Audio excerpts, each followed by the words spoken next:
রুটি 10 টাকা করছি আমি। রাইস শুধু ভাত 70 টাকা। বাপের জন্ম আমি শুনিনি, আজকে আমি দেখছি কিন্তু। আর আমরা তারপরে জিরা রাইস, ওই রাইসে ভাতের উপরে জিরা 2-4টা ছিটিয়ে দিবে, ওটা নিয়ে নেবে কত টাকা জানো? 80 টাকা।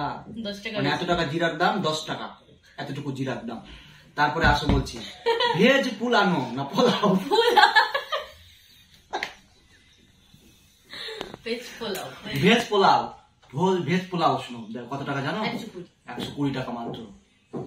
তবে পুরুটি নবরত্না পোলাও না, এটা অ্যাফোর্ডেবল। ভেজ পোলাও আমাদের কলকাতাতেও 140 টাকা না, তো এটা অ্যাফোর্ডেবল। কিন্তু আমার মনে হয় পুরুটি নবরত্না পোলাও, নবরত্ন। আরে এটা ফ্রুট নবরত্ন, কাশ্মীরি সুইট রাইস পোলাও 160 টাকা।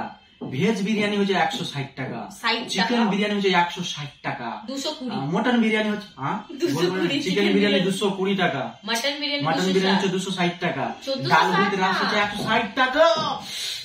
দাদা ভুল বললো। সয়া ভাটবাড়ি পোলাও, সয়া ভাটবাড়ি পোলাও 180 টাকা।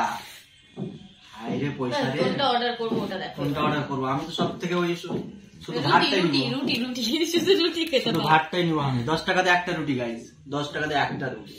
আর 10 টাকার আটা যদি আমি কিনি তো 5টা রুটি হয়ে যাবে। দেখো বাইরের, সত্যি বলে না বাইরের জ্বালা ভীষণ জ্বালা। এই জ্বালা কাকে বলবো? ডাল ফ্রাই কত? 140 টাকা। তুমি এইটা বোঝো, 240 টাকা নাকি আলুর দম। লোকে চিকেন কারি নিয়ে নেন না 250 টাকা, আর 240 টাকায় আলুর দম। দেখো বহুত অদ্ভুত, বহুত অদ্ভুত। তার বাটার চিকেন কি আছে? সব ড্রিঙ্ক নাকি 400 টাকা। আসলে কেউ যে বাড়ি থেকে আসবে ছাতু বেঁধে নিয়ে আসবে, সব থেকে বেটার হবে। হ্যাঁ, বেশি বেশি করে ছাতু নিয়ে আসবে, একটু করে কাড়া করে নিলা, 2 ঘন্টা পর পর ট্যাবলেটের মতো খাবা, 120 টাকা ঠিক থাকবে। এক পিস গোলাপ জামুনের দাম 120 টাকা।